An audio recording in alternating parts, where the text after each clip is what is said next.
Hi, good morning, good afternoon, good evening, ladies and gentlemen, wherever you are, and welcome to the audience of U Talks. A wonderful Sunday morning, and I am with one of a very important and special guest, a very young man, Errol Was. Hi, Errol, how are you doing? Hi, Mukesh. Doing well. Thank you. How are you doing? Absolutely fine, and thanks a lot for sharing your time today. First of all, let me introduce our guest today. At the age of 23, he manufactured and branded his own product line overseas and ran his first marketing campaign across North America. Not only did this campaign convert $35,000 in its first month, it also sparked his interest in the new sense of marketing. Today, he works with companies in China, US, Canada, Australia, Asia, all the countries, and he's developing marketing strategies at a young age that boosts customer acquisition and maximizes revenue. He has also been featured in tech magazines, blogs, radio shows, podcasts, and conferences. In fact, in 2020, he was named as a top digital marketer by the Daily Cup of Tech and a leading marketing mind by Kurawa in 2022. Currently, he is the director of marketing and diversity at Global, and it's my great pleasure to welcome Errol to the U Talk show. Errol, once again, a warm welcome to you, and thank you so much for your time. Just before we go into this, first of all, my question to you would be, what sparked your interest in marketing?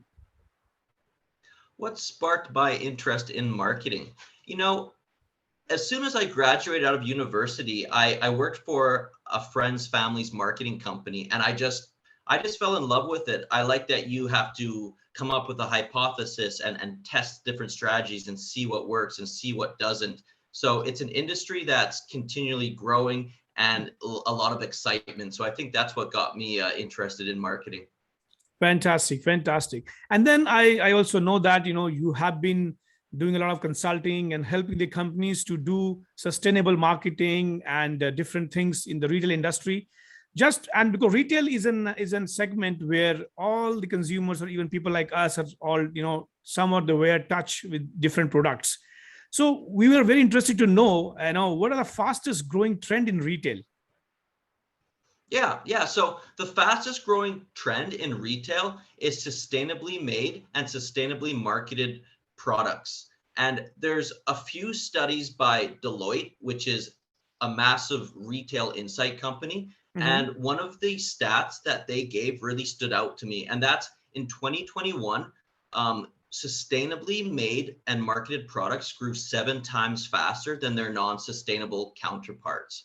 Mm-hmm. So it's clear that there's a huge trend here, and that if retailers can get consumers what they want, where they want it, and when they want it, then it's also a very profitable trend. So consumers want sustainable products. Retailers are rapidly adapting to give them sustainable products. Right. I think it's a very interesting trend, and no doubt, consumers do hear about sustainability, and the Mhm. people who are really educated, or probably, especially in the developed countries, they are definitely concerned about it. But do you think Yeah. that sustainability is only about going green, or what are the ways a company can become sustainable? How, if I'm a retail brand, if I'm manufacturing, let's say, t-shirts, and Mhm. how I can go green? What should I do to go green? What does that sustainability Well, mean? What are the parameters? yeah. Well, to go green, there's a couple different ways. Um, And I would say the biggest one is your manufacturing materials, Mm-hmm. because that is a little bit of an issue that they have in sustainable uh, marketing and sustainable products right now. Is there's a little bit of a dichotomy between what's being marketed as sustainable and what is actually sustainable. So if you are a company or a brand or a retailer, the most wholesome way to become sustainable is to market and carry products that are actually made of sustainable materials. Interesting. So when you say material is one of the important parameters of sustainability, what are the Yeah. kind of sustainable materials you are referring to? Can you elaborate on that? Okay. Yeah. So there's a handful of newest innovative sustainable materials. I'll go over 5 of them that I find really interesting. And the first one is upcycled plastic.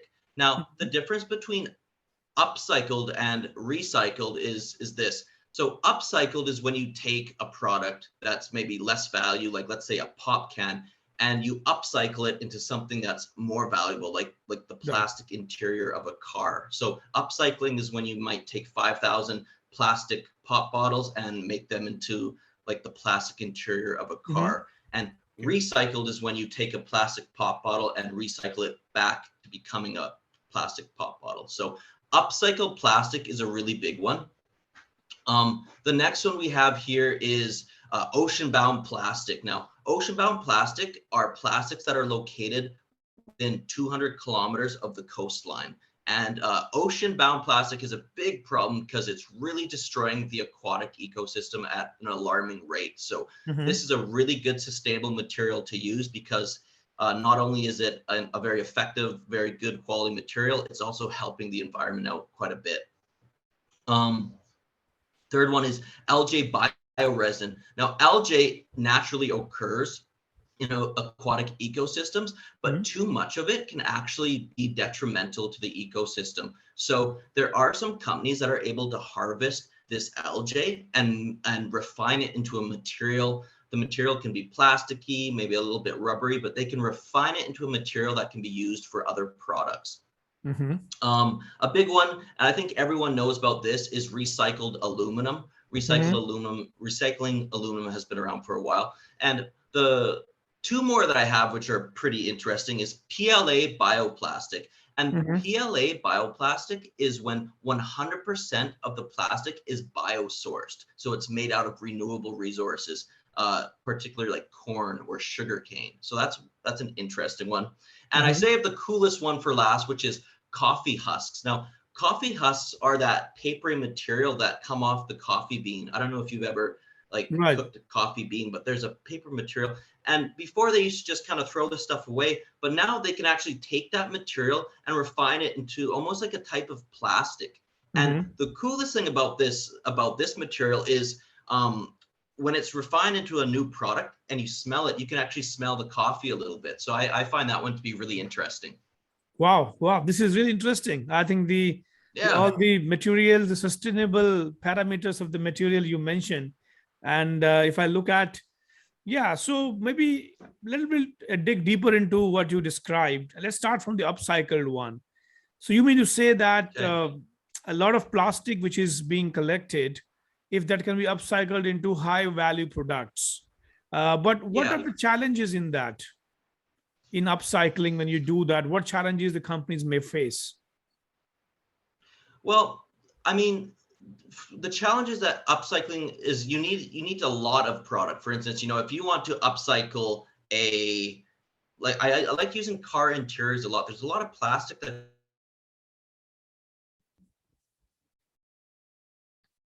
that goes into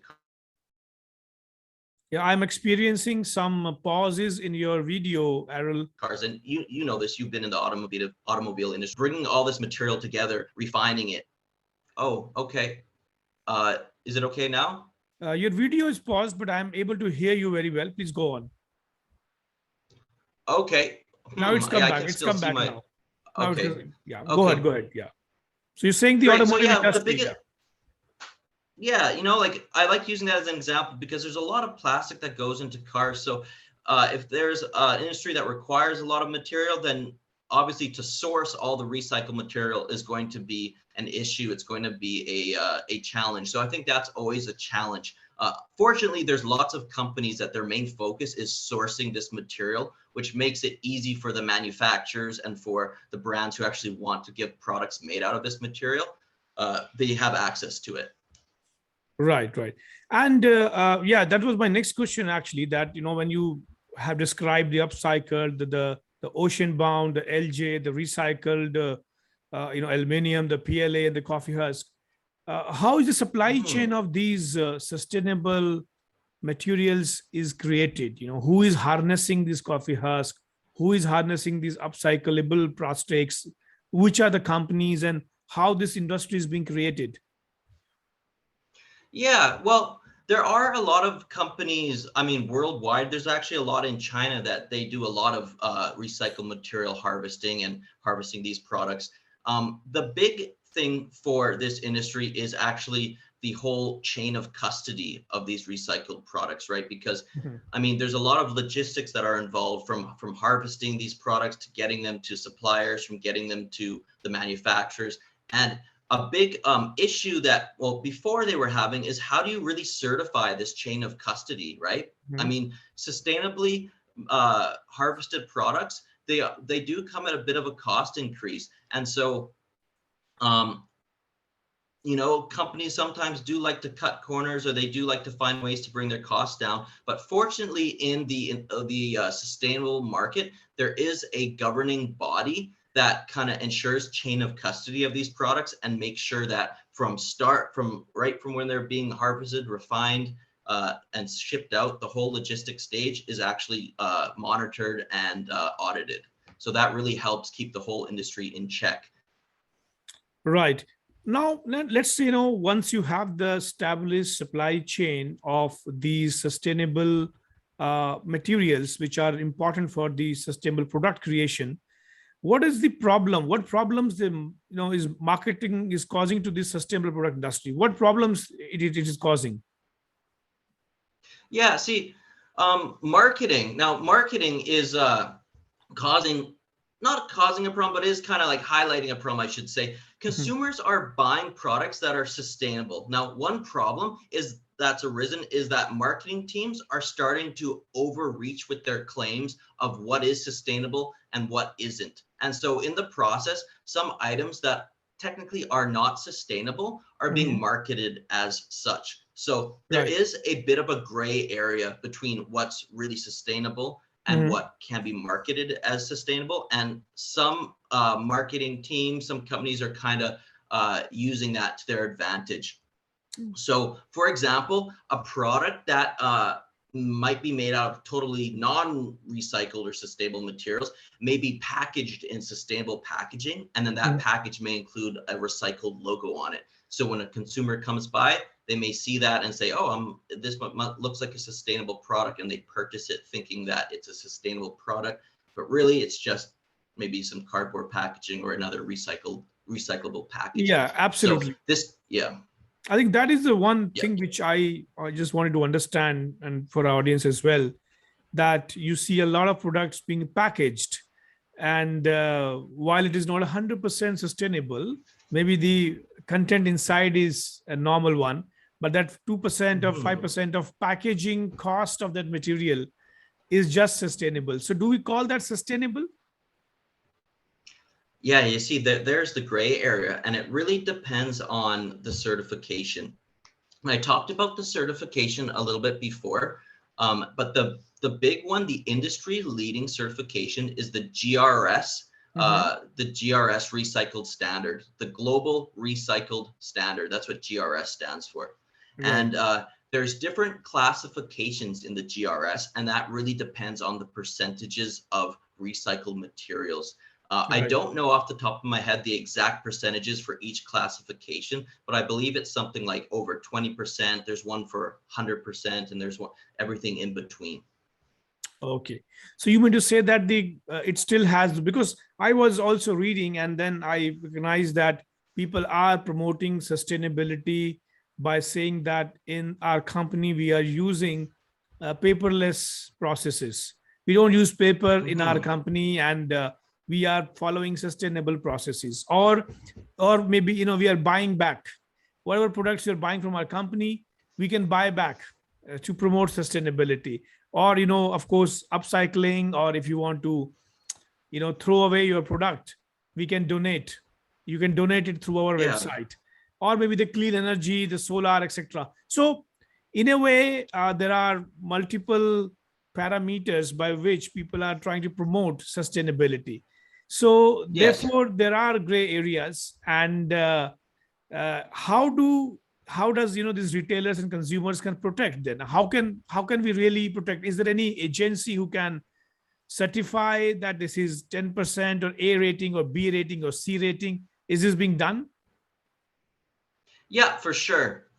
And yeah, there is a difference between a company, maybe their massive transformative purpose relates to sustainability. So they're trying to implement in-house sustainable measures. Like we go out every week and we pick up trash, or we've switched from using plastic bottles to we put in a water system that, and everyone brings water bottles to work, something like that. But then for a company or a brand who's in the specific retail place, or they're dealing specifically with products, it's a little bit different.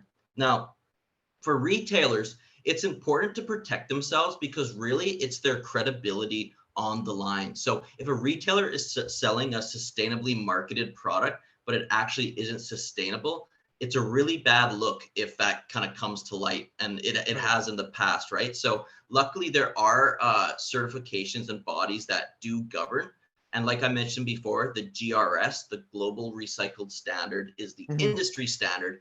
And the good thing about this this governing body is they certify the entire chain of custody, the whole supply chain. So you know exactly from when the sustainable material was harvested up until it's sitting in refined in a product in a store. The whole chain of custody has been audited and watched, and you both consumers and retailers can rest assured that they're selling and purchasing truly sustainable products. Right, right, right. Absolutely, I think this is true. But now, if we look at the retailers and brands, why they should pay attention to this sustainable product market? I mean, do you really Yeah, for feel that it sure. will succeed? Yes, I do. So I think I touched on this stat before, that sustainable products in retail grew 7 times faster. The sales Mhm. velocity grew 7 times faster in 2021 than their non-sustainable counterparts. And this is from Deloitte, which is a massive retail insight company. Another insight that Deloitte gave is that I believe it's 33% of consumers paid more for these sustainable products because sometimes there is a cost inflation because of Right. this. Now, so you're getting a increased sales velocity. You have consumers who are willing to pay more. So what does this mean for retail executives? It just means increased profits, right? So if you the increased profits from sustainable products is something that retailers cannot ignore. And Mhm. also the sustainable trend, it isn't a trend that started from a marketing campaign or from retailers or anything external. This started from the consumer. This resonates from the consumer. So I would almost go as far as to saying this isn't even a trend. This is just a new era of retail. And in retail, the golden rule is what the consumers demand, whoever can give them at the right time and what they want is the retailer who will come out as king. So I Right. believe this trend, we could say, is definitely here to stay.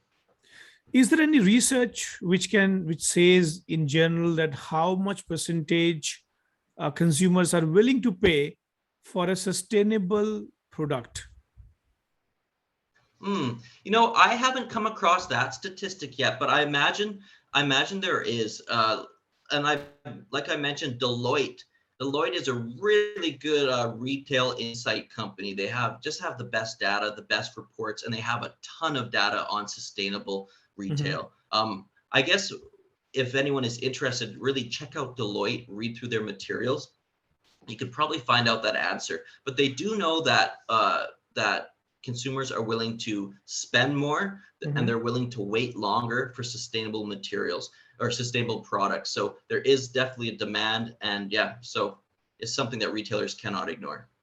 So do you mean to say that retailers cannot ignore because they can make more profit with sustainable products because the 7 times more chances of the people to buy, and the market will grow 7 times much faster. When you say the profitability could be more, I'm imagining that the cost of creating sustainable product will not be less. It is the brand perception which can be given to the consumers to pay more, right? Yeah, see, that's a huge factor. So on top of just like increased sales velocity, there's this factor of brand loyalty, and consumers are showing lots of loyalty to brands that are being socially conscious and Mhm. environmentally conscious as well. So Deloitte has actually also released some data showing that consumers are willing to stop purchasing from a certain brand or certain retailer and purchase from another specifically for sustainable products. So the consumer is really showing that they want this sustainable alternative, this sustainable option. Mhm. So retailers, brands, anyone in the product space cannot must cannot ignore this. They need to provide these alternative options for the consumer. Right, right. Maybe you may like to mention which are those brands who are successfully implementing this strategy in the market, any retail industry sector. Sure. Well, if you look at the industry as a whole, now the retail industry has really, as a whole, embraced sustainability. And there's been a lot of even new positions in retail, like sustainability manager, where you have someone, or you have director of sustainability. Their job is to make sure that the company is moving in a sustainable way, that they're actually sourcing sustainable products, because Right. they see how important this is. Now, specifically on the company level, a big one that stands out is Patagonia. Mm-hmm. I'm not sure if you're familiar with Patagonia. They're an outdoor lifestyle brand, and Okay. they've done a lot for the sustainable product movement. They also started their own foundation called the Mm-hmm. 1% for the Planet Mm-hmm. organization, and this is a certain certification that, in order to join the 1% for Mm-hmm. the planet, it's open to brands and to manufacturers and stores. And to get in, you need to donate 1% of your profits to sustainable charities, sustainable organizations, etc. So Right. Patagonia has not only been leading the sustainable movement, they've also been opening up organizations to help other brands join the sustainable movement. And it's a clothing brand, right? Yeah, it's clothing, outdoor lifestyle. Their t-shirts are very popular in China. You see the Patagonia brand on a lot of t-shirts, and I Mm-hmm. believe in the West it's more so like a outdoors brand. Okay. Any other brand example you feel they're doing well in sustainability? Um, Another brand that is doing well in sustainability, there's a lot of home garden products that Mm-hmm. have moved into the sustainable world. Um, One brand, and this is actually with a company I work with, their brand Gargine. Gargine is a line of hand tools, garden tools, and flower pots, anything garden related that they Mm-hmm. make and source completely sustainable. And the cool thing about this brand is they also offer private label manufacturing for whoever wants to create their own product brand. So they have their own brand, but also allow others to create their own sustainable lines. And the beauty of that is it opens the door for anyone who's looking to access these sustainable material harvesters who are looking to access these sustainable materials. This is kind of the beauty of that. Right, right. Which brings to us to a little bit of more of a conclusive things that sustainability will be increasing, and as you rightly said that people are appointing sustainability managers to define the movement or the direction of the companies that they are going into sustainable way. Sustainable sourcing is happening, product creation is happening, and also the marketing part. Now, in Yeah. that way, what are the best ways for the retailers and brands to be involved in the sustainable movement? What are those best ways they should do that, if those who are not doing it and maybe listening to this session? Yeah, for sure. I think for a retailer, they can do it maybe in three stages. So the first stage, and this is kind of where a lot of retailers are at right now, is they're offering products with sustainable packaging. And so that's kind of the least path of resistance. Is they have their suppliers and they simply are asking them, hey, instead of giving us the normal packaging that you're giving, we want it in sustainable or recycled packaging. So that's very beneficial, and that's I'd say the first step. The next stage is actually purchasing products from brands that are sustainable. So purchasing, like I mentioned, Gargine this is a product that comes, it's a sustainable product, it's been Mhm. GRS certified. This is the next step, actually putting products on the shelf. So that would be the next step. And the biggest step towards being sustainable is actually for these retailers to develop their own sustainable retail private label lines, so their Mhm. own in-house brands. And that way they can really ensure the chain of custody. They can really ensure that they're getting truly sustainable products. They're not depending on any other brand or any other supplier to give them sustainable products. They're manufacturing their own. Got it. So now one more thing which comes is that what is the role of the governments? Because when or the regulatory authorities or the government, because for example in electric vehicles, they're also like promoting go green and into the sustainable world, and then the government say, okay, we provide you subsidies when you are going to buy this product, and the cost could be lower. So is there any way governments are helping that, okay, if you go and make sustainable product, if the cost is increasing, instead of passing it to the consumers, you can claim back some subsidies? Is there any impetus from the government on sustainable products? I'm not too sure actually, but I do know inside China's actually doing a really great job with their sustainable movement. And this is an example just from recently when I was buying a car. To purchase a gas-powered car, you actually need to pay about, I think, $9,000 just for a license plate. But if you purchase a fully electric car, there's no cost for the license plate. So governments are trying to do their part in promoting, promoting sustainable options, sustainable products. And yeah, I don't really know too much about each government, but I just had a good case right out of life quite recently when I need to choose between a gas car and an electric car. So I ended up getting the electric car, and I'm really happy that I did. And I guess that's a good example of government kind of getting its hand in there and swaying us to make the right decisions. But this is not happening on day-to-day basis products, or which are like the low, because car is a high ticket item, right? There the money involved is much bigger, so people weigh in these options more. But when it comes to smaller value products, maybe a few dollars or so, they're probably if some product, let's say if there is a jeans, and you have different brands who are making wearable jeans, and if someone says, okay, this is a sustainable company produced jeans, but this is 30% costlier than maybe even a high branded jeans. So how do you reclaim back that? Would really people pay that? So in that way, my next question is how to do that marketing to really capture the mind share of the consumers, that yeah, you go and pay 30% more and still buy the product. Because that's where I feel there are challenges where consumers are getting aware of the fact that yes, I need to support my environment, but sometimes they're not willing to pay to support the environment. So what are those ways of marketing to get their mind share?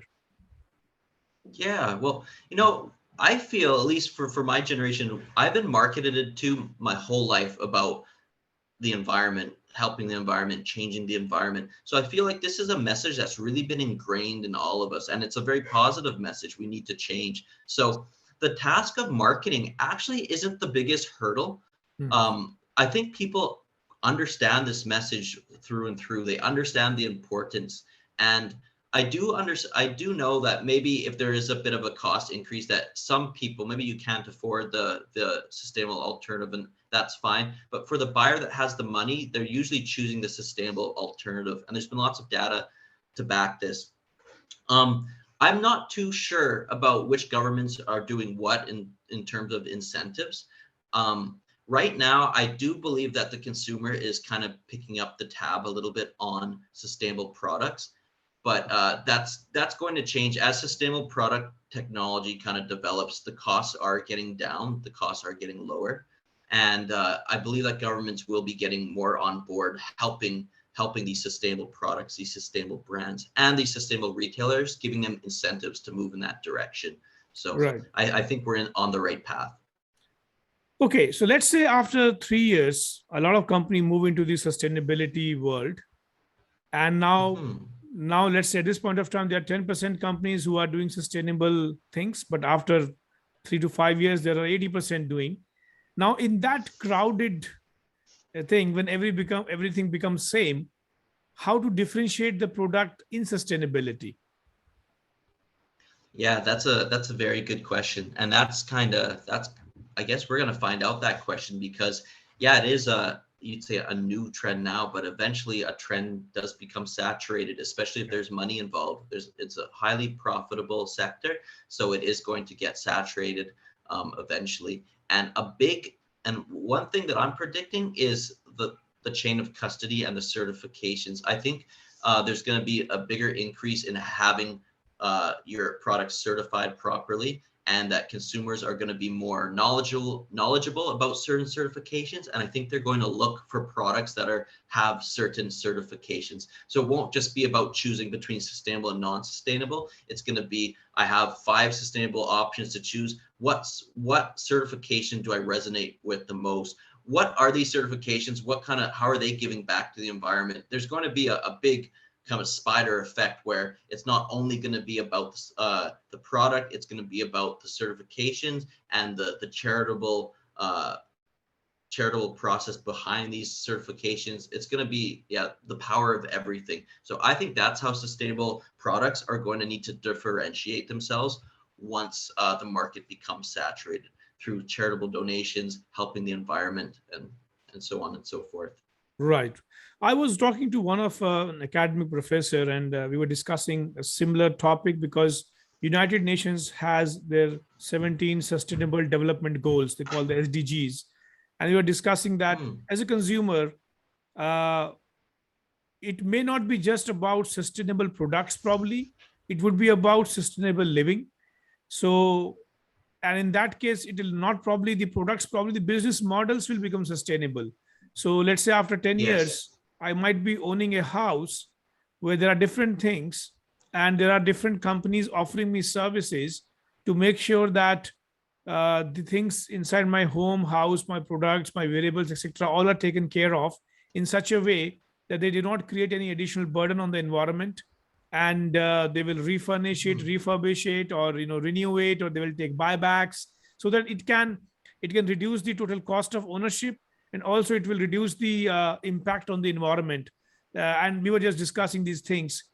So I believe that this sustainable movement, the way it is going, probably it will also create some sustainable creative business models, and new companies should emerge which will probably create more differentiations once the sustainable product market is getting saturated. It was an interesting discussion, so it was an interesting discussion, so I thought let me just to mention that.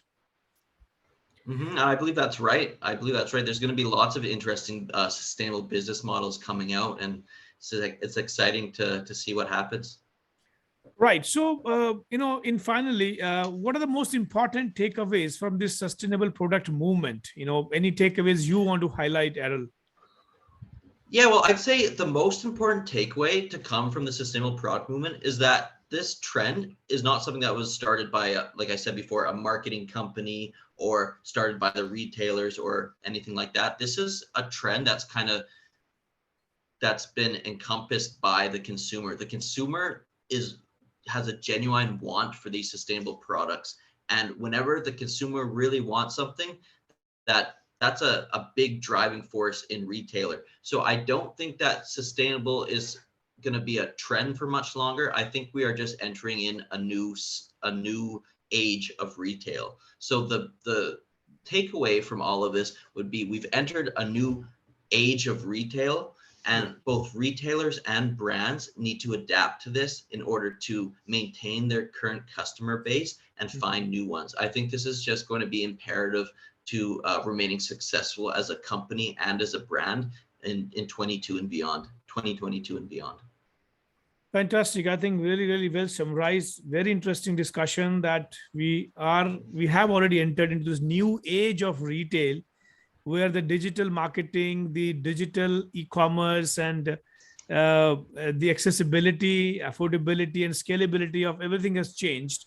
So if really companies wants to compete and sustain and protect their customer base, they have to keep on doing something different. And sustainable product movement is one of the important steps, which not only protects the environment, but also gives companies an edge. And that's why we can see nowadays that every company is moving into this sustainability as one of the important parameters in their annual statements, in their annual visions and missions as well.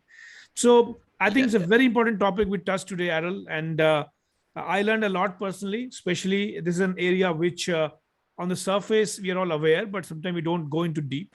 And I think it was a great mhm, learning to know that how in different ways. I really love when you mentioned about the upcycle, the ocean bonds, and the LJs, and different ways, kind of materials right. coming up, the supply chain. Of course, each topic can be made into a different podcast in a more deep technical details. But I think I'm sure that Certainly. this session will be quite helpful for people who probably would not have looked sustainability so far in a different way. So Yeah, thank you I very much, hope we've Aaron. opened the book for them a bit, and thank you so much, Mukesh. I've had a good time, and I hope this was educational, and your listeners were enjoying it. Absolutely, absolutely. I think a lot of marketers and sales enthusiasts who are trying to build differentiability into their statements and their sales pitches. I think sustainability is definitely going to stay for another 3 to 5 or 7 years until unless it starts getting saturated. Then probably something else has to be done. I think one of the important thing I feel is the material research. Material research will also get a lot of impetus in this because that can continue to create more sustainability and more differentiation in the products. For sure, yeah, yeah, that'll definitely be a good path, researching more sustainable materials. Right. So thank you very much. I again thank you on behalf of the UTalks audience and when people will listen to it. And I'm sure that we'll definitely deep dive into some another session sometime later into some of the topics of sustainability. But thank you very much for joining today, and thanks, Aral, for your time. Perfect. Thank you, Mukesh. Thanks for having me.